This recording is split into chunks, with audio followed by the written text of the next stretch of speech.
Welcome to the Catch Up with Claire. I'm your host, Claire Hoon, and every week we hand the mic to women who are showing up, speaking out, and figuring it out in real time. Because when women start talking, no topic is off limits. Careers, identity shifts, friendships, family dynamics, breakups, big dreams, bigger feelings, and yes, motherhood too. Think of it like calling your best friend on the landline in 1999. Lighthearted, unfiltered, and somehow deeper than you expected. Whether you're raising your kids, raising standards, or raising hell, this space is for you. So settle in. It's time to catch up.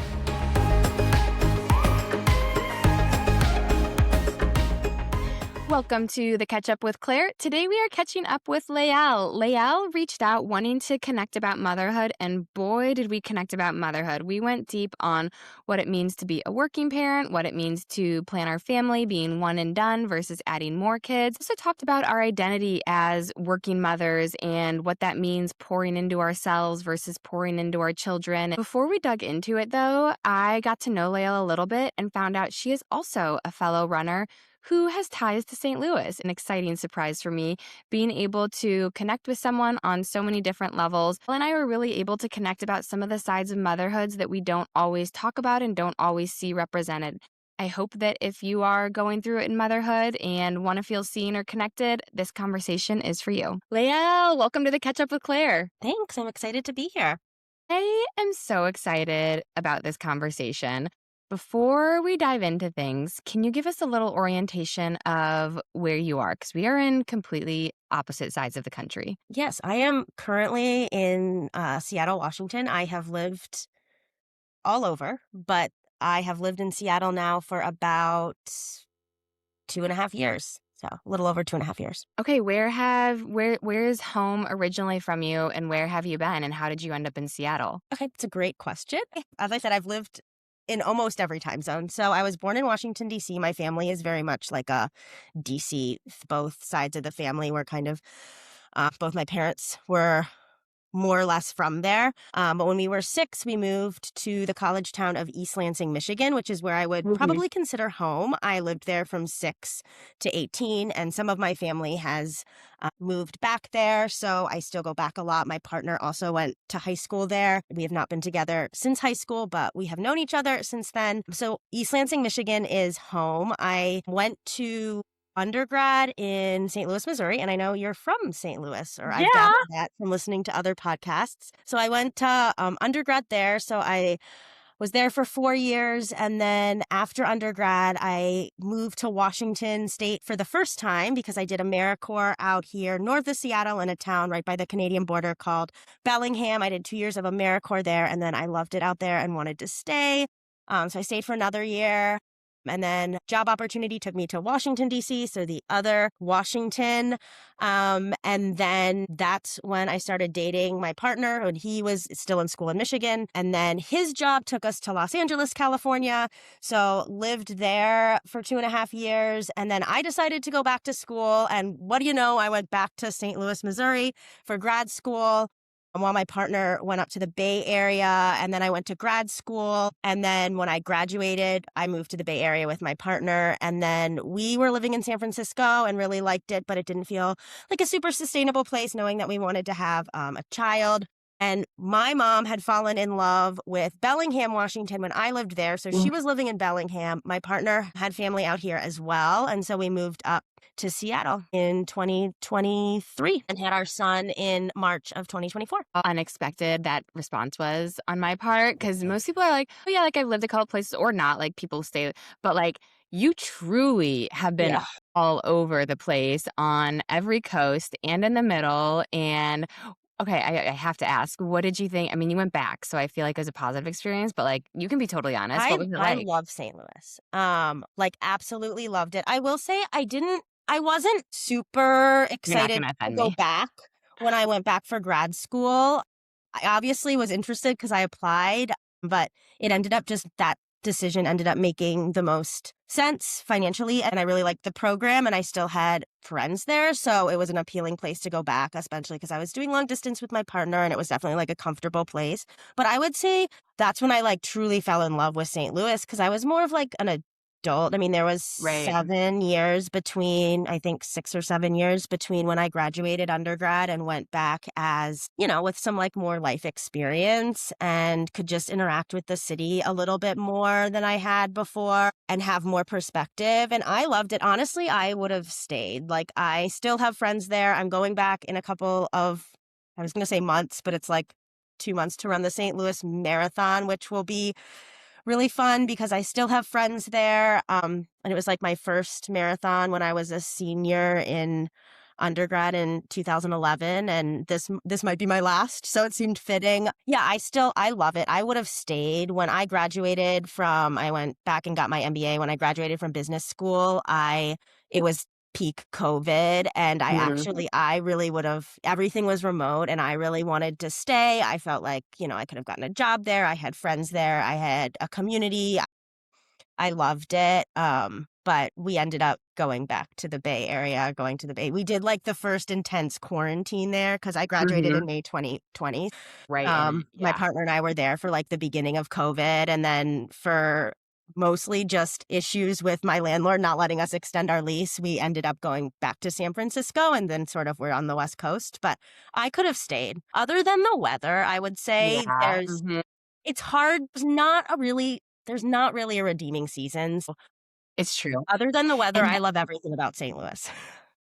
it's so funny. I met someone else this week who her husband, so in the Central West End, they have the chess, like, I don't know if it's Hmm. the hall, like the chess center, the chess hall of fame, the chess Yeah, I know people, chess exactly where that is. Yeah. competition. Yeah. And she was like, wait, you're from St. Louis? Like, I love St. Louis. And she's born and raised in New York, but has traveled to St. Louis several times because of chess competitions with her husband. And we were just chatting. And it's so, I very rarely meet people who've like spent time in St. Louis, not being born and raised there. And my husband, like, is from New York and is very much, he's like, has his Northeast elitism about Hmm. the Midwest. But it's so refreshing to hear people who aren't from there like appreciate it because it really is. It's a great place to have a family. It has a really cool downtown area, like the Central West End. There's a lot going on, and like I still have all my And friends there. Forest Park is like Amazing. and everything's free. Like we Yeah. are The lucky. We live zoo? right by the Seattle Zoo, so we go there all the time. But like, it's not free. Like, we pay quite a bit of money. But like, the St. Louis Zoo is a better zoo, and it's like Totally free. free, and all the museums are free, and it's just gorgeous. Like, it's a great place to be a runner. Like, Forest Park is just amazing. Okay, I wanna hit on this too. Are yeah, you've done run multiple marathons now because I heard you say your first one was St. Louis. You're doing Hmm. it again. Okay, so my relationship with running at this juncture in my life is like somewhat complicated, I would say. Fair. I was a competitive high school runner. I probably would have considered continuing to run competitively, but I was pretty injured my senior year of high school and I wanted my life to revolve around something else. So I kind of ran casually through undergrad. Obviously ran a marathon my senior year of undergrad because that was my first one in St. Louis. It was also like they've moved it up. I think it was in May then. It was brutally hot. Like they ended up Mhm. shutting down the course. Hopefully an April one. It's April 7th this year, so hopefully it won't be that hot. And then a couple years out of undergrad, I started just running kind of a lot. And that's when I kind of got into like a little bit of my marathon era. I guess I don't even know, 5, 6 more marathons. But then I had a couple of nasty cases of tendonitis, which Oh. ultimately stopped me in 2018.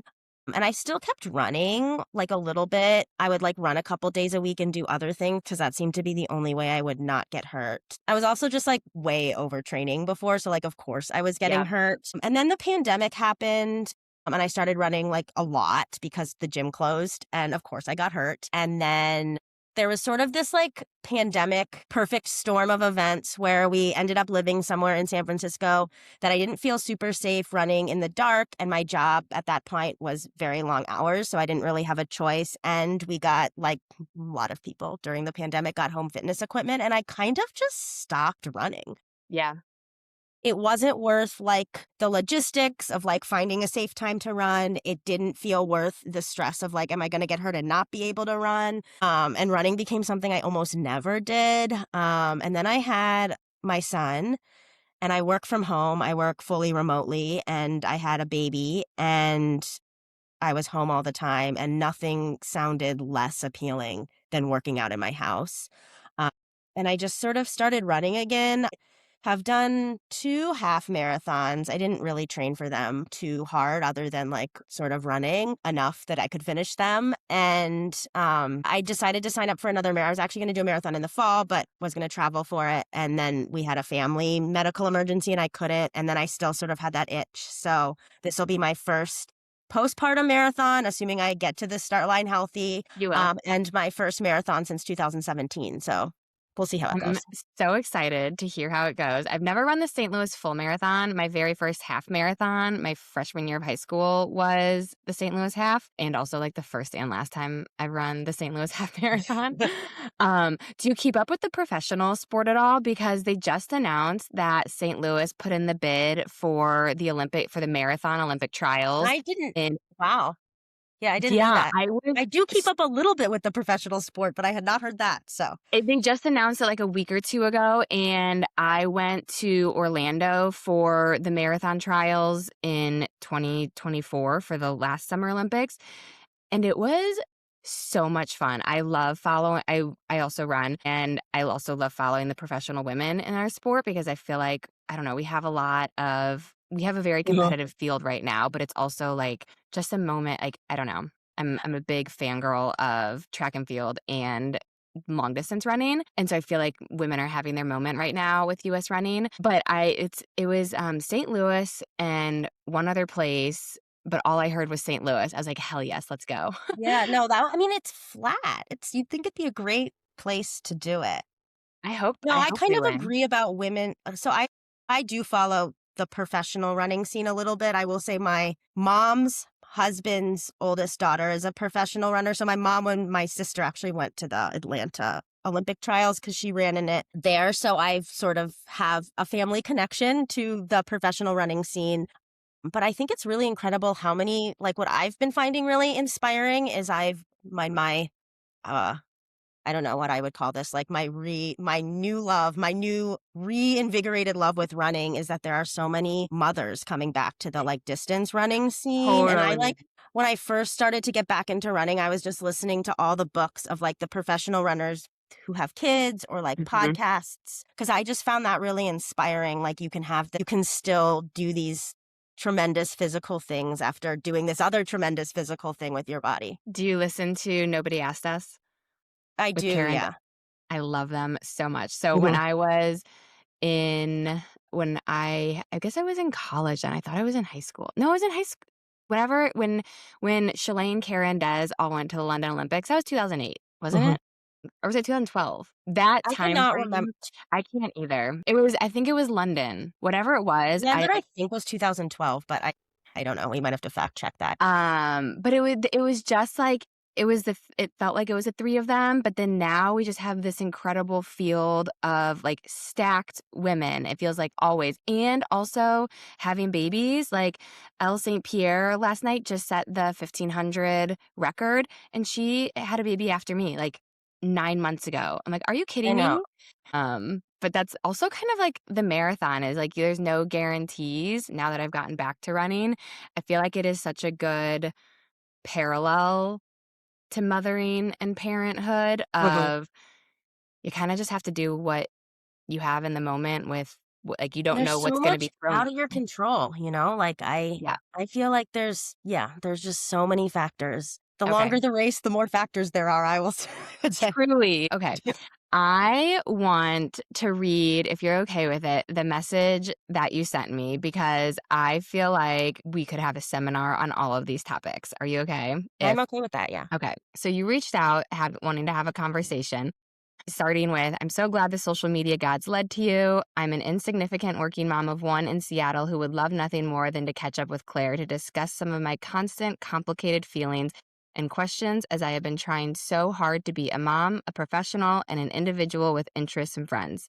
Would love to chat about navigating childcare, anxiety around my kiddo getting sick, grappling with the decision to be one and done or try for a second. I want another baby, but I don't want 2 kids, and trying to figure out how to prioritize my career, avoid managing the logistics that comes with being a family of 2 working parents, and also want more time with my son. but I don't understand where that sentiment comes from. Anyway, would love to catch up. First of all, I get these messages from women who are like, I'm just a mom. I'm a nobody. I'm an insignificant working mom. And that is why the Catch Up at Claire exists, because absolutely not. Like everything you just listed here, like beyond significant.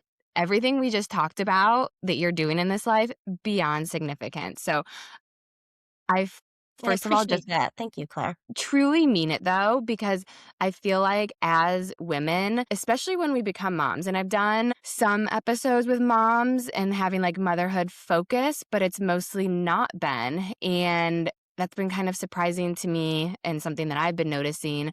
But I feel like once we become moms, so many times externally, we're labeled as just moms or whatever comes first, it's mom first. And we always have to show up as someone else's something rather than ourselves. And part of like wanting to do all of this is I have this firm belief that women exist in such like a multidimensional capacity. Like we have so many dimensions to all of us and complexities. You're a runner, you're a working professional, you are a mom, you have interests and hobbies, and you're weighing all of these things. You are a logistics manager of your household. And I just feel like everything you said in this message, I was like, yeah, me too. I don't know how to do this either. And I've had that exact thought and conversation. So I want to dig into it.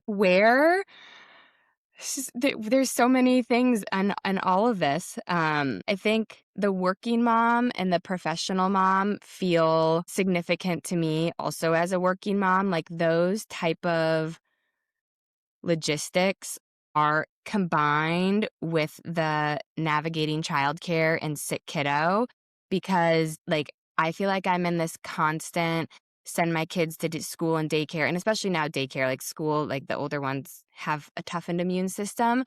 Yeah. But I feel like I just forgot or had amnesia to like she has had a runny nose since September when she started. And it's Yeah. not because it's like not clean and they're not doing their jobs. It's just like she doesn't actually have an immune system and has to experience all of these things, which now I have to experience. And so like when I think Same. yeah. And so like when you think you're getting into a rhythm or like you're in a flow at work and then daycare calls and you're like, come pick up your kid with a fever again, you lose this part of yourself who can feel dedicated as a professional. I don't know. Mhm. Talk to me about where you were writing this message. Yeah, so I feel like for me, I think there's things you expect going into like motherhood. Like I understood that like it would be stressful if my child got sick. I think I didn't understand what why I would be stressed about. And it's not necessarily him being sick. Yes, that is unfortunate too. That's hard too.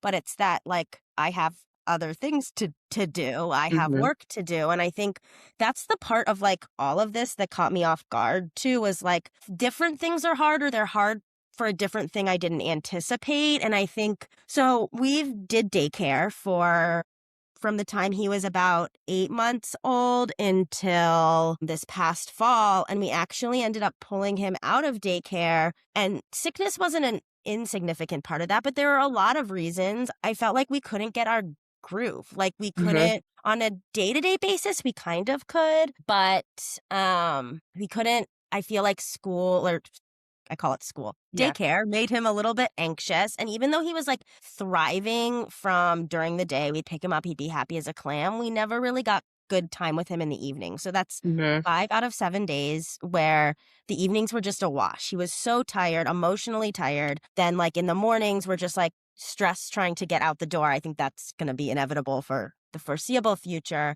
Then he'd get sick and our sleep would get all messed up again, or he'd be home from daycare. He'd Yeah. be home from daycare and we'd be managing that. And I just felt like there was a better option for us. I'd always assumed I'm going to put him in daycare and that's just going to be it. And I'm not going Mhm. to, and I am hugely privileged to have choices. I will say that. So I understand that that's a huge privilege to have those choices. But I kind of was like, we need to just get a better groove because I just couldn't, it was just so hard. And all day I'd be so anxious about like what was going on. I couldn't stop, I'm trying to work. I'm trying to be focused on my work. But in the back of my mind always was like, I'm going to get a call. He's going to be sick. Yep. The hours rushing to pick up and drop off and the days you are sick, but you're still paying for. Yep. Yeah. And it Mhm. just felt And it wasn't so much as it didn't work for him, it just didn't work for me. which is so fair. Yeah, it totally didn't work for me, and so we actually pulled him out of daycare and decided to go with we both mostly work from home. I'm fully from home. My partner does have an office that he goes to sometimes, but we decided to try a part-time nanny, really leaning on that nap in the afternoon.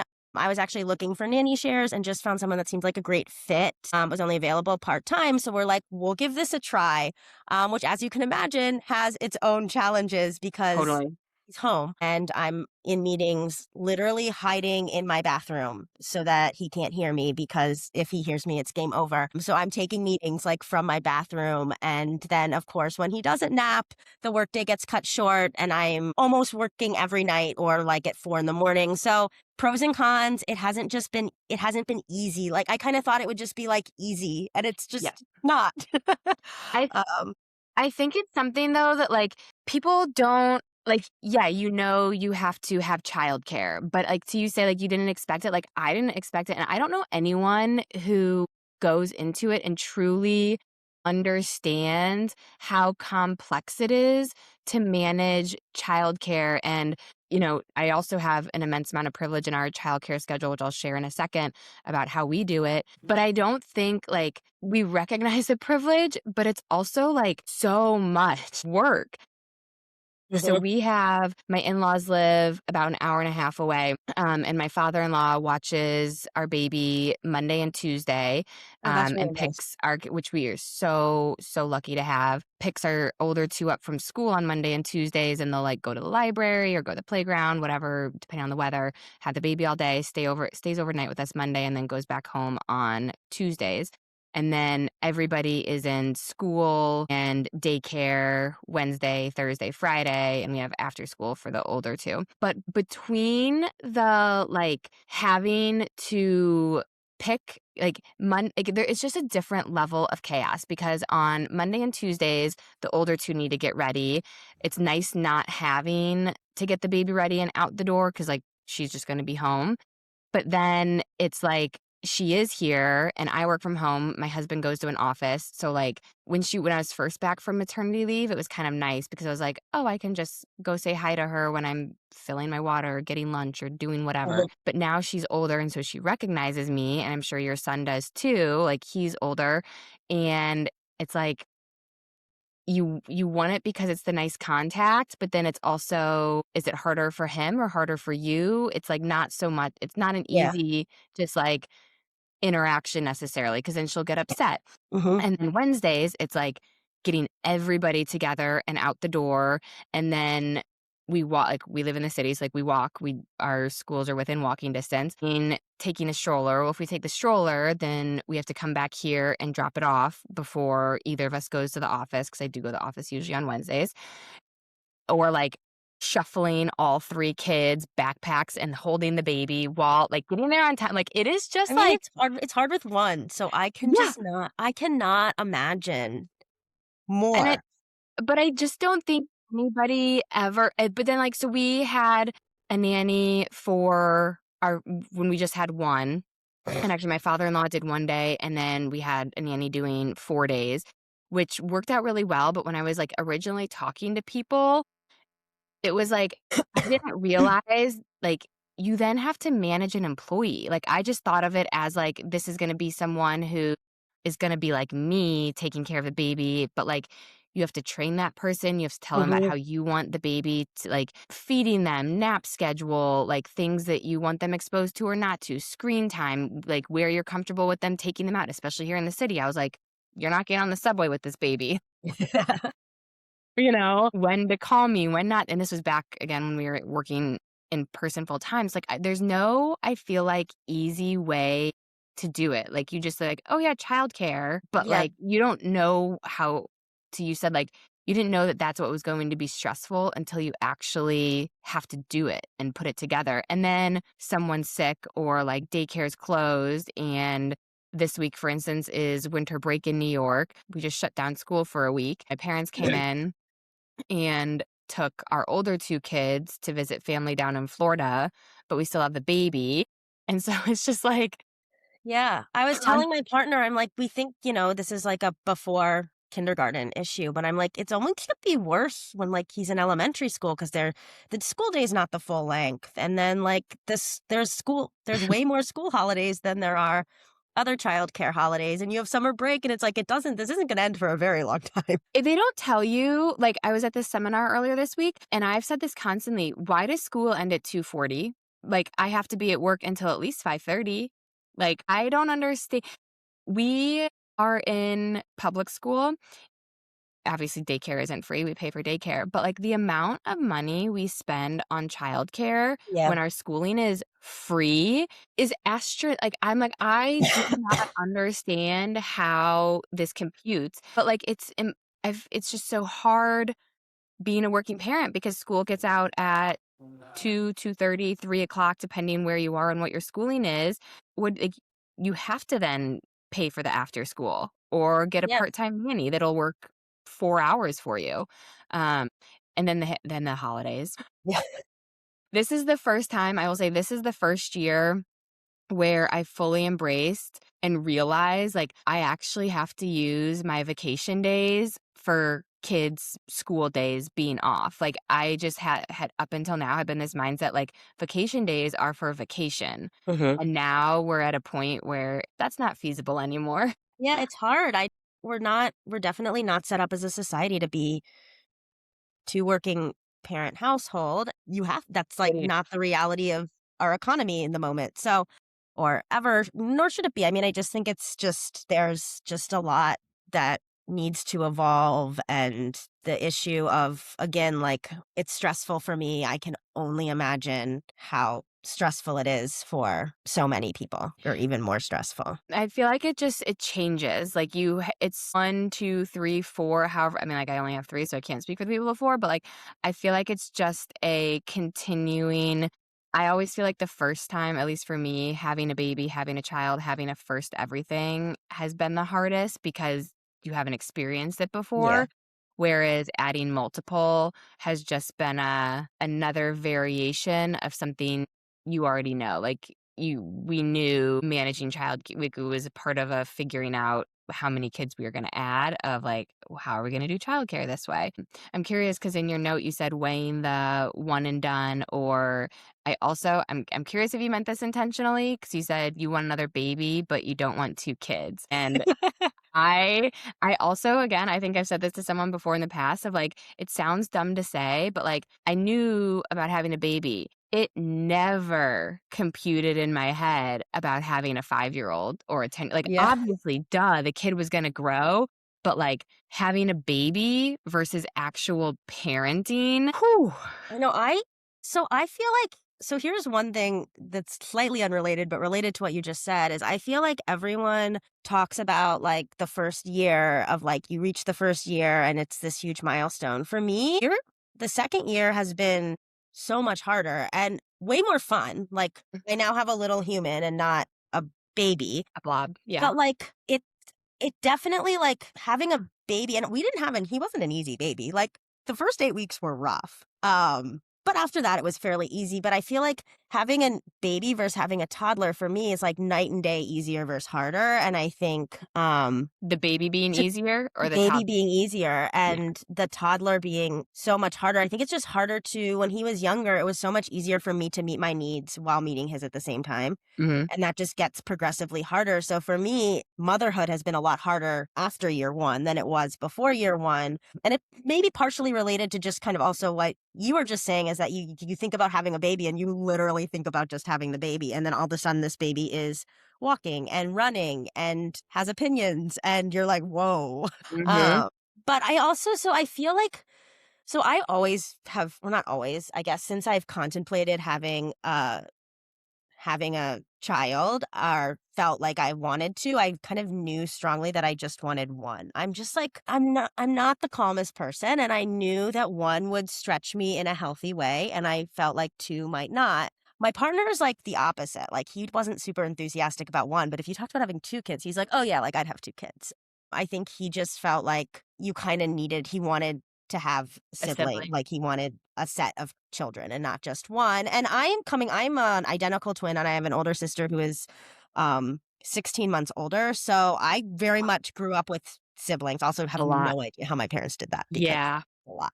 And my sisters are a huge part of my life. While I knew I only wanted one, it was also hard for me to imagine being an only child. And then it was like as soon as my son was born, I felt like, I don't know, like how many things in life do you work really, really hard at? And then you don't get to do it again. And that's like sort of how I feel. It's like everything from pregnancy that wasn't particularly fun to labor and delivery, which on paper worked out the way I wanted, but like in practice, Mhm. maybe not, or like the experience was definitely not what I wanted, to just like having a newborn, having a baby, having a toddler. Like I've learned so much. And like, yes, you can apply it going forward, but like I also feel like I'd just be so much better at all of it the second time around, which is definitely not a reason to have another child. But like, I also recognize how, when we're having a tough toddler day, my partner and I can trade off. And like, there's so much that I think fits our life with just having one child, that managing two just feels like maybe would be just a lot for me and maybe not fit our life. But yeah, at the same time, again, my sisters were a huge part of my, like, I want to give a sibling relationship to my son. I want to experience all the things all again. Like I want to do it again. I want to have a baby again, but managing a baby and a toddler doesn't sound super appealing at the same time. So It's a lot, and there's also no right or wrong answer. Someone once said to me that one baby is an accessory and two or more babies is a lifestyle. yeah. And I was like, wow, that is so true. Because I mean, we always said we wanted three. And then after our first, which was a surprise, and I had severe postpartum depression, I said to my husband, like, I can't do this again. Like, I'm just finding myself. And like, I had such PTSD about what I went through. So I had to have a conversation of like, are we just going to be like a one baby family? And I continue to get better and things change. And obviously now we have three. But I feel like I don't know. There's so much, I relate so much to what you're saying about you work so hard for something and you only get one shot. And it's not that you only get one shot, but like kind of. Like I remember in our very first um labor and delivery class, like we took the pregnancy classes, and this was back in 2017, 2018, so they're in person. I think she was like a doula or a midwife who led the class, like telling us all the prep work and like creating the birth plan. And I had this vision of what I wanted. And she was saying like, my oldest is born in July. And she said that resident turnover is July 1st for all the new medical students. So she's like, when it was like early in July. So she's like, if you go in early in June, like you're going to have the most experienced residents. Or if you start in July, if you go in July, then you're going to have people who've like, you're going to be like their first or second patient. And I was like, oh, no, no, no, no. So she was like telling us these things to look out for. And I was like, I've got it. I've got it. Like, I know how to advocate for myself. I know what to ask for. Like, feeling confident about it. And we go in, and I swear every single thing that she told us to be like, this is going to happen. And this is how you respond to that. And it went out the window. Like the cervical checks, the resident came in and I didn't realize it was the resident, even though the doctor was standing right there. And she goes to do a check and she comes out, she goes, I think maybe like half or like 1 centimeter. And I was like, I was like, first of all, the complete lack of confidence. Fake it till you make it, lady. Please just say, and the doctor said, okay, like, let me check. And I was like, and there were the two checks that I didn't want at all because I forgot how to apply what I learned, because you've never been in that Yeah. situation before. You've never been pregnant before. You've never been through labor and delivery before. You never had a newborn before. And so I do feel like I've learned as I've had more kids, like to be able to apply. But I also have learned now, because like I had my hardest birth with our third, and kind of realizing that it's kind of like a marathon. Like you actually have no idea what you're going to get on the day of. This baby was breech until very, very far into my pregnancy. Like luckily she ended up turning, but like just had a lot of complications that I didn't have with the first two. And so having to navigate different factors, that it's like I wanted to repeat the first experience and just go in and, like, change things, like, Mhm. about my race plan. Like, I knew how I, ran that race, and I wanted to have better fueling and, you know, Mhm. run it differently, whatever. But there's a lot of uncontrollables there, and so it's kinda like you don't get a I've had to come to peace with, like, not being able to prescribe the experience, basically, which Totally. is hard. I felt so prepared for Yeah. labor and delivery. We had packed, I mean, we would like all the tools, all the snacks, like we were ready. We didn't even bring any of that in because of the way it all happened. Yep. And I like didn't I've heard someone say once, like, you spend so much time planning for labor and like in reality you have so little control over what actually happens. And then the baby Mhm. comes home and you're like, oh, I maybe should have prepared more for this. You're right? It's Yeah. like Like labor this and is the hard delivery. part. Yeah, it is the event, and it's like, no, you actually leave the hospital with a whole human, and it might be a Mm. small human, but it is a whole human. And you're just like so unprepared to take care of it. Entirely, yes, like, "Oh, now I have to sustain this baby and feed this baby," and I mean, that was the other thing that I think caught me off guard is like I was like very committed to nursing. Mhm. And I, like, knew in the back of my mind it might not work out and there were other options, but, like, I just, like, had it in my mind that it was just gonna be easy. Like, you always think, like, it's gonna be easy, and of course, it wasn't. I, like, pumped for about 9 weeks while practicing nursing. Worked with, like, thankfully found just, like, a fabulous lactation consultant and went every week, and it took 9 weeks, but he started nursing, which, like, now I am on the other end of the continuum where I am 22 months in and he's still nursing a little bit and I would like not to be. But like these are things both ends of that I didn't anticipate being hard. Like one, I thought if nursing is hard, I'll just like give him formula, Yeah. which meant I just like couldn't give up on that, you know? Like I worked Mm. so hard. And then I was like, "Oh, I'm going to be done by 9 months to a year." Mhm. After that, I'll have my body back. It'll like he'll naturally just stop. Like, of course that's not the case. And it's like so hard to navigate now, even on like I worked so hard for something that now I like can't stop in the way that I think I would want to. And it's not simple. There's obviously things I could do, or there's things I'm actively not doing to facilitate that process because that's also all hard. So you just keep going. Totally. Yeah. There's no easy way out or even going through isn't easy. Same, this is the longest I've breastfed, and it I like, why? I don't know, because I can, like, part of me feels the grief over our last one, which, like, I don't know. I say I would have a 4th. My husband is, like, so done. So very done, and I feel like I'm struggling with the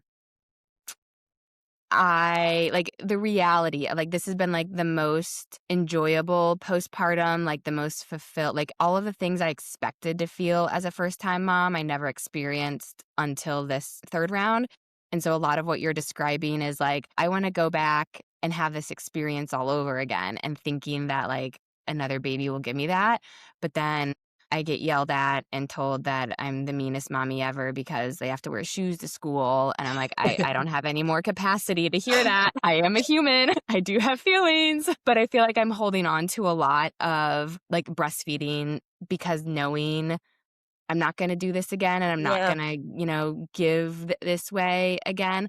But it's also there's, like, the duality of that and I wanna get back to running, like, and I wanna get back to feeling more like myself, and, like, so much of my schedule is built around pumping every 3 hours if I'm not with her or feeding her on demand, and yesterday we were running errands, and we just pulled over in a coffee shop because I had to feed her, and it's like there's the pieces that are inconvenient, but then there's also I don't know, I just feel such duality in it of Mhm. this is temporary and it's hard. Yeah, it's hard, it's temporary, and it's also I don't know, I'm also torn at this stage, like, of just I don't know, every time I think we're getting close to being fully weaned, we're just not.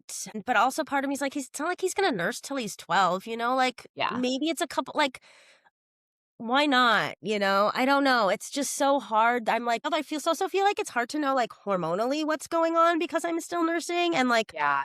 especially with like a toddler who's like not doing it that much or that consistently. I feel like I'm just like I don't really know cuz it's been so long, but I feel like I just like need to understand like how I am actually doing and not like what the hormones from nursing are doing to me all the time. I will be so honest. I've even thought about making a reel about this, but I've never gotten it together enough to do it. But like the absolute, it's not the main reason, but a very big hallmark reason that I am continuing this is life without a period is so luxurious. Like Yeah.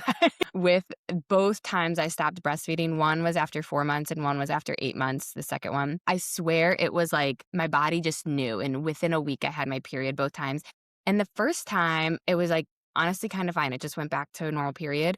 After I had my middle child, my period came back with a vengeance, like, it was, like, worse than going through puberty for the first time. I was, like, fetal position, Oh my felt like goodness.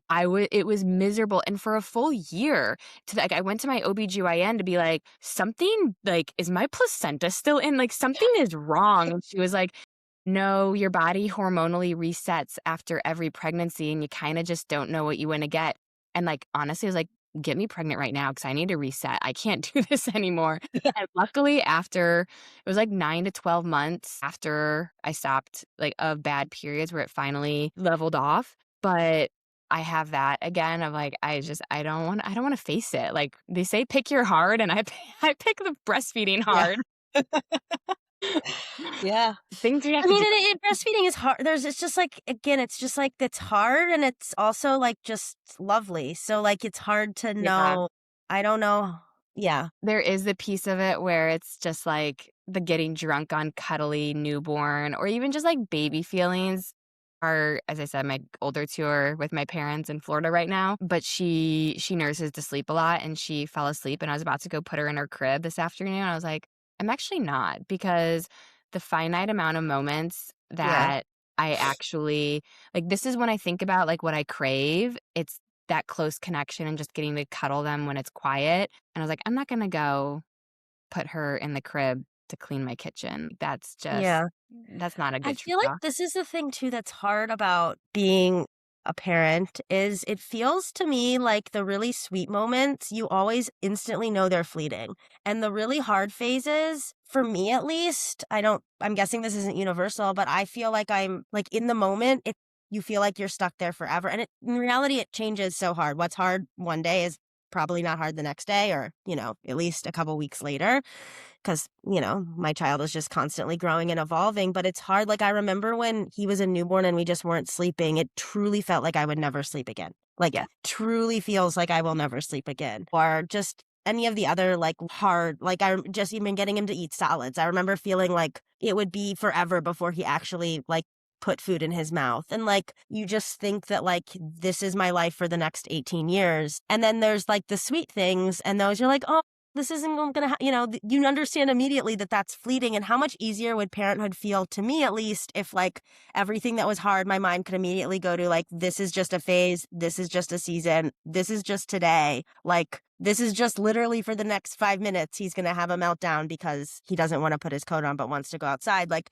if my mind went to that, but of course it doesn't. It feels like this heart is going to exist forever. That is so true, and I feel like I've only come to that recently, and it's because I feel like I have experience now having 3 and my oldest is 7, but I remember when everyone talks about terrible twos, and like, so naive. We were patting ourselves on the back when we had a 2-year-old because, like, this child is an angel. Like, he doesn't know what a meltdown is. Like, he doesn't know to be upset. Like, we are such good parents. We are doing such like, please, I, like, roll my eyes at me too because the second he turned 3, it was like something turned on in him. He's like, "I can express emotions now, and I'm going to." And we had really a really tough time with 3 and 4. But I remember being like, so it was so shocking to me that I was like, something must be wrong. Like, is this oppositional defiant disorder? Is this like a defiant child? Like I had to like diagnose it Yeah. because I'd never experienced tantrums like that and such strong will of like, clearly something is wrong. Like, it's not just, oh no, this is just a new child figuring out how to express their emotions for the first time. And like you said, a tough moment or a tough phase or a tough whatever they're going through. And I've like reflected on that now because for like a very long time, I was like, and Yeah. there's nothing wrong, not that there's anything wrong with something being wrong, but, like, Yeah. we went to like, I was, like, talking to a pediatrician, she was like, "Yeah, no, like, boys have a lot of energy and boys are really wound up." I'm like, "I only have sisters, so I don't know."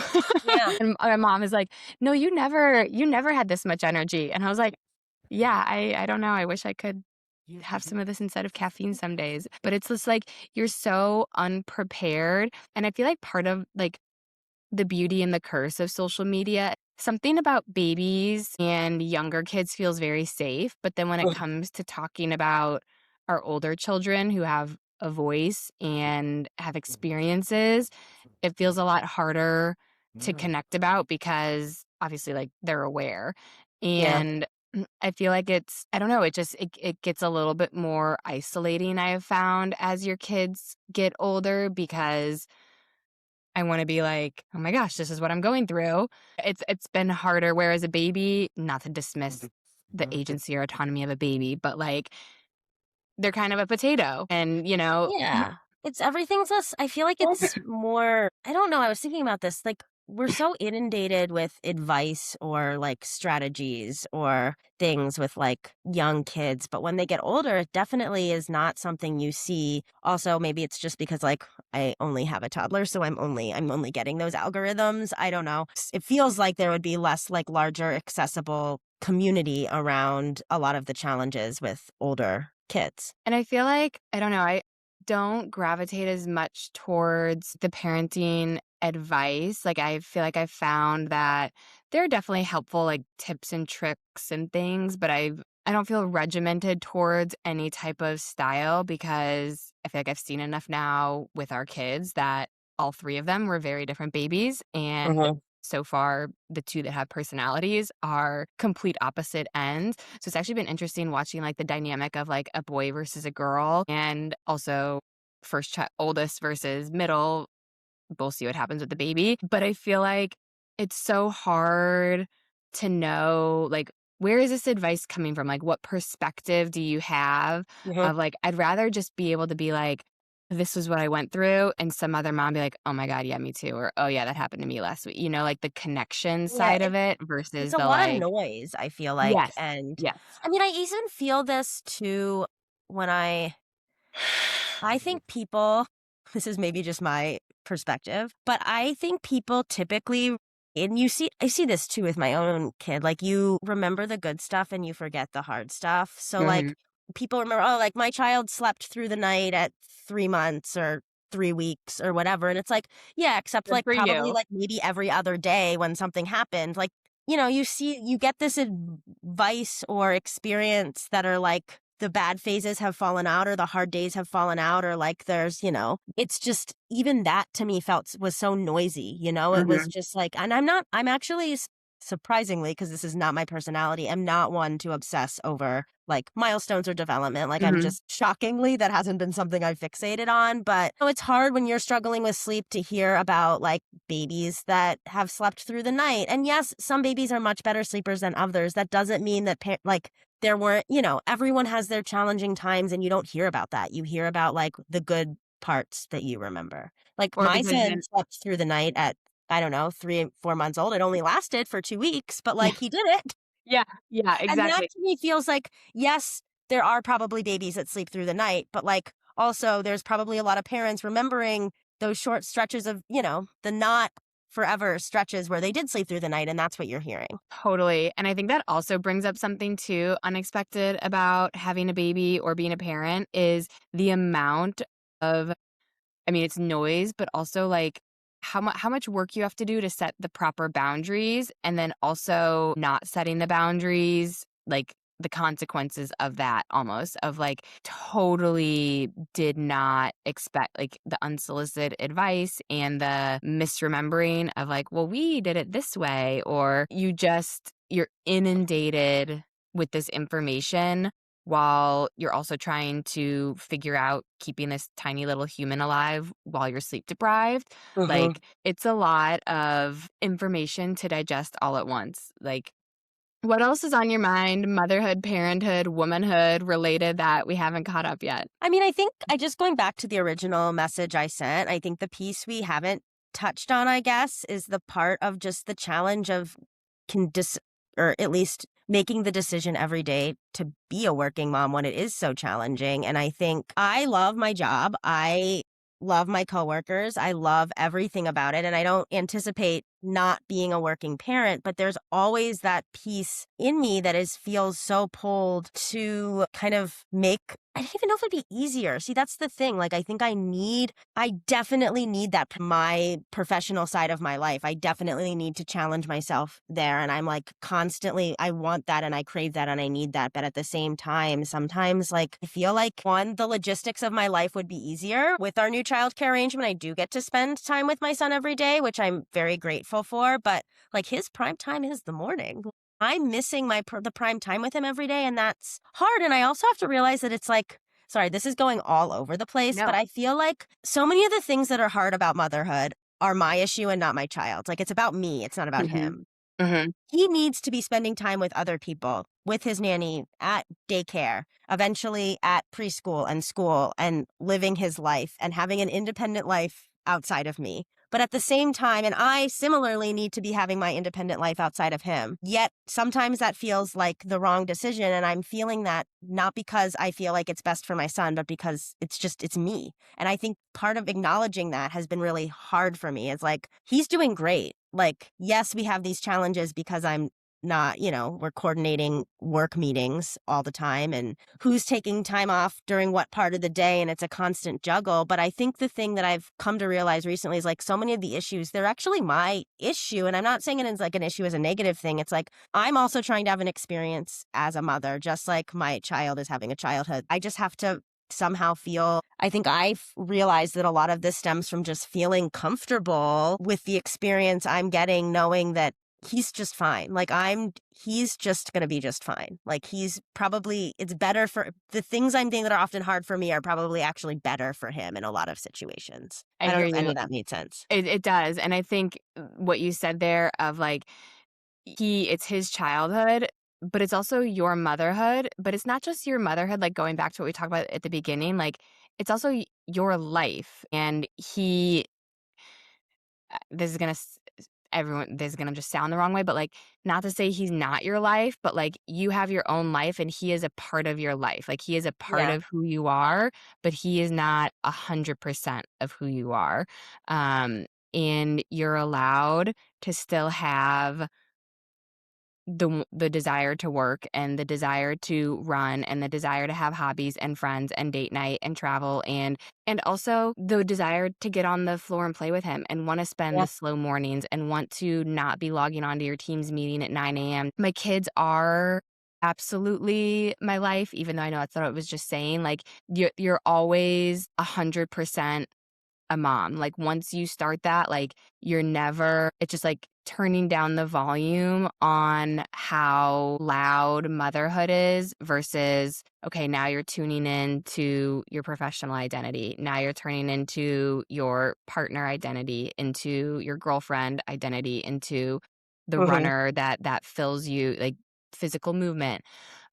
For me, I've struggled so much with the professional side because of the demand of my work, wanting to like, I take my job and career seriously as a working professional, which often feels like it's in direct competition for time. There's always something I could be doing for work, and it's hard to know, like, you have to make the choice to shut off, and, like, I have to make the choice to put my phone in the bathroom when I get home so that I'm not responding to Teams messages and I'm not refreshing my email, and I am using the time that we have, but I feel like this fantasy that I have is that we were set up differently as a culture and a society, and the basic infrastructure to support working parenthood existed. This lecture I went to this week on the history of American motherhood was so informative of how like our system was really built and wasn't really built for working motherhood, Uh-huh. which is why it feels so hard. And like actually one of the examples she used was talking about explain to me why the school day ends at 2:30 Yeah. and like the work day ends at 5:30. Like it actually doesn't make sense until you like peel back the like ways that our society was structured for the last 250 years as a country. Like I wish in this fantasy future that I would wanna build for my children and, like, our collective children of I don't have the answer, so, like, if people are listening to this and be like, "Well, how would it pay for" like, I don't know. I'm just Yeah. saying this is a fantasy. We could have careers and jobs that fulfill us while also being a parent because it makes us better people. It makes us better people to ourselves, better parents to our children, and having the slow mornings and being available for pickup. What does working from 10 like the school ending at 3, like what does working from 10 to 3 mean? Like what does a phase in and phase out during parenthood years look like? Like what is Yeah. supportive to be able to use this brain and the power of like the education that we have? You have a master's degree, you have a graduate degree, like using this accumulated knowledge and experience as a working professional to give back to society and also our society as a parent and investing in the generation that you're helping to raise. These two should be symbiotic and yet they feel in direct competition, which is so difficult. Totally, and I think it's so hard. I mean, you can get in this sort of like I feel like it's like a the weeks are like treading water. Like you're just like Mhm. trying to stay afloat. And we're forced to transition from being a mother to being a professional in like a hot second. And especially Yeah. like cuz I work from home and anyway, like sometimes the transition is hard when we're switching from me to the nanny or like the other day my son had a little tumble in the morning and was really upset. I mean, scared him, I'm sure. He was totally fine. And like, I have to like jump right into a meeting. Like, I feel like I Yeah. need to decompress and like, we're like expected to jump from one to the other, which is hard. And I don't know. It isn't like modeling. Like, I feel like I wouldn't want to see this if I had seen it was a different time, obviously. But like, if I my mom works from home and I saw her like I it would have been such a role model for me as a child to see my mom taking a minute to like do self-care before like jumping from parenting to or like having that minute. I mean, it was different then cuz she didn't work from home, so this is probably like well like I don't know, like this isn't the kind of thing I want my son to see, you know? Like I want him to see a well-rounded parent who is taking care of herself, who can show up not like reeling from whatever the morning incident was and be present when I'm with him and present when I'm at work.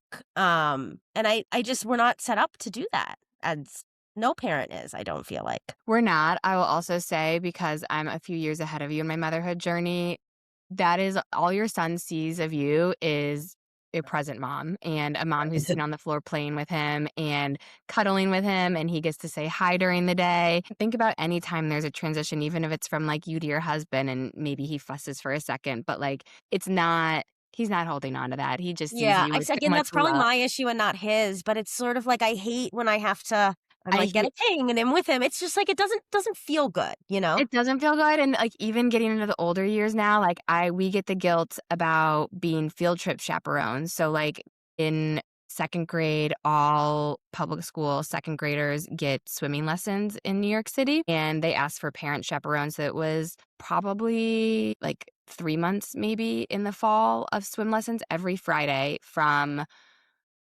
was, like, 2 hour it was a 2-hour That's commitment, pretty basically. cool that he gets that they do that. It's very cool. It's a very cool experience and, like, great because, like, it's the city, so unless you proactively leave or go to the beach or like, you don't have like, we don't have pools in our backyards in the Yeah. apartments. Anyway, they were asking for parent chaperones, and my husband did it once or twice, but he was always like, "Mom, like, you haven't come yet." And I was like, "Because it is from 12 to 2 on a Friday afternoon, and I have Yeah. all hands meetings. We have our internal on Monday and Friday, and, like, I wasn't explaining this. I was like, "Oh, I'm gonna try." And, like, I have to distract him of, like, "Well, I'm coming to field day," which is in May. I'm like but it's the, like, you don't That sounds more fun than swim lessons anyway. it does, and it's this, like, calculus I have to do of, like, I know that I can't do everything, and, like, I wanna be a helpful parent. It's like you have to do this negotiating with your work schedule with, like, okay, do I wanna be a parent chaperone when I'm gonna be sitting in the bleachers watching the kids swim? Like, they just want help with, like, the kids in the locker room getting dressed and everything, and, like or chaperone something that's more hands-on, like field day when we can participate or I don't know. But it's this, like, constant even as they get older, my daughter is in pre-K, and they do Family Friday once a month, and I wrote down the wrong Friday, so we showed up a week late to Family Friday, and, like, she came home like, the Friday I didn't even think anything of it, but she was like, "You guys didn't come to school with me today," and I was like, "Yeah, like, I never come to school with you, like, my husband does drop-off usually," and I didn't think anything of it, and then we showed up the following Friday, and they were like, "It was last Friday." Oh my It's like, goodness. so it's just, like, these things of, like that's not a that's me mismanaging, but it's just, like, these, like, finite opportunities that you have that are always of a, like, "Well, I'm gonna put something on my calendar so that I can roll in at 10 AM for a Teams call." Yeah. So, I don't know. It does probably not being too encouraging here that it gets No, easier. It's just I know, needed. it's part of but it's part of it. It's like the It most is. what's really I don't even know what the right word is. I'm at a loss for what the word is, but it's like parenthood is like one of the most universal experiences, right? Mhm. And yet it's really hard. Yeah. And yet I think there's like I used to always say like being heartbroken was like such a like a human experience. And I try Mhm. to remind myself that when like parenting feels hard or being a mom feels hard or managing and all, it's like this is hard, but I'm a human and I am experiencing hard is okay. And like it is hard to remember sometimes that hard is okay. And we're gonna not always remember the family days at school, but like that's also part of being a human or just like all of these things. Or sometimes I'm gonna have to send a work email when I'd rather be playing with my son or respond to a work text because that's also just like the reality of having a flexible job, which is wonderful. And I'm grateful to have a flexible job, but it also means sometimes the two worlds have to collide. So it's just, yeah, it just is. It's complicated. Well, I wanna say how appreciative I am that you sent me this message. Part of when I was starting this podcast and my Instagram page was challenging myself, but also wanting to have others feel open to do the same of being vulnerable while you're going through the hard thing. And what you just said of like you like heartbreak is a universal experience. Parenthood and motherhood is also such a universal experience, but a lot of times, especially on social media, we're looking at the highlight reel and we're looking at the smiles and the cuddles and the laughs and the big milestones and not the taking a deep breath before from a tantrum at drop off to calling into your work meeting or walking into the office, like crying because you just had such a tough morning. You're so stressed and you forgot someone's lunch or you didn't have time to get ready and you're feeling flustered. Like, we don't talk about or show all of these sides of it and what we're really going through behind the beautiful moments because, I mean, obviously, there's always going to be the beautiful moments. But I feel like that this part is what's so important to talk about because how else do you know? And Yeah. when you're going through it, like being able to say, let's have a conversation, or someone else then saying, I had that exact same childcare struggle, or I negotiate every day. Do I keep working? Do I take a pause? Do I come back? Or I'm sure there's women who have left the workforce and stay at home and are saying, this is also really hard.